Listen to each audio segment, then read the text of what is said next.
All too often are deadly, yet people continue to get behind the wheel intoxicated. Today, a mother's tearful plea not to drink and drive. Being charged with evading arrest, also could face charges for DWI. Back out here live, the Arlington police believe the man who caused the deadly overnight crash was drunk. The cars collided around 10 o'clock at Pioneer Park.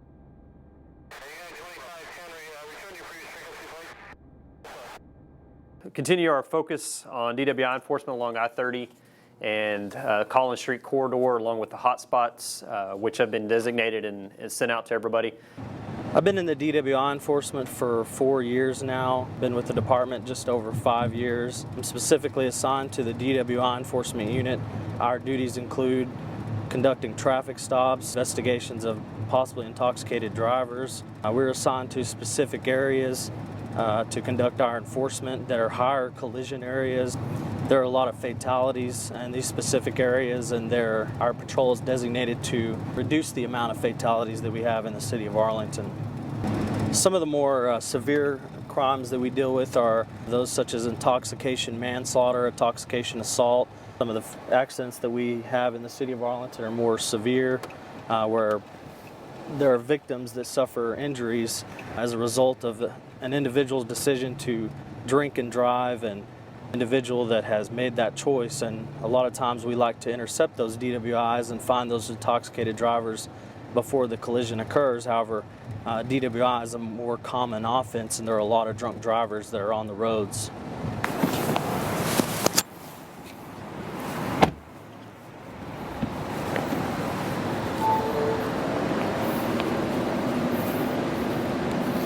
Good evening, Officer Hinson with the Arlington Police Department.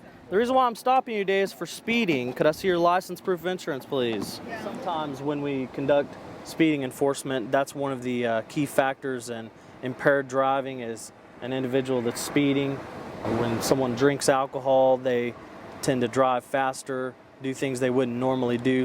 Our shift is a 10-hour shift. We start at 6 p.m. and we generally end around 4 a.m. to sometimes 6 a.m. Overall, our main goal would be to have a shift where at the whole shift we don't have any DWIs or intoxicated drivers. However, that's very rarely the case, and most of the time we do conduct at least 1 or 2 DWI investigations a shift, sometimes 3. Here's what I'm going to have you do. I'm going to give you some basic instructions. I'm going to have you stand with your feet together and your arms down to your side. Okay? Go ahead and stand with your feet together like I'm doing, just like this. Okay. And I'm going to have you follow the tip of my pen with your eyes and your eyes only. During this test, make sure you don't move your head, okay? Do you understand those instructions? Yes, sir, I do. Okay. I have been in the DWI unit since August of 2009. I've been with Arlington Police Department since August 2007. I think my favorite part about the DWI unit is exactly what I said in my interview to get in, and that is you're literally making a difference in this community every single night by taking an intoxicated driver off the road. I think we're getting the message across, but people do not realize how dangerous an intoxicated driver can be, whether it's on alcohol, a combination of alcohol and drugs, or just prescription medications. I think we need to get that point across to the citizens, not just of Arlington, but across Texas, since we do lead the nation DWI crashes and fatalities. Well, what we're going to do right now is put you through a series of 3 tests. These are called the standardized field sobriety test, okay? I want to put you through these series of 3 tests to make sure that you're okay to drive away from here. Make sure that you're safe and everybody on the roadway is safe. Does that sound okay?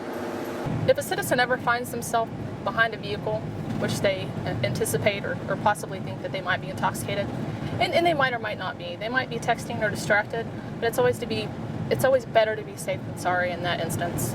So we always encourage them to pick up the phone, call 911, let us catch up to them. Always stay behind us once we catch up to the vehicle to give us the information as far as why you think this person is distracted or intoxicated, and then we'll take it from there. Sometimes the persons are intoxicated and sometimes they are not, but it's always better to be safe than sorry.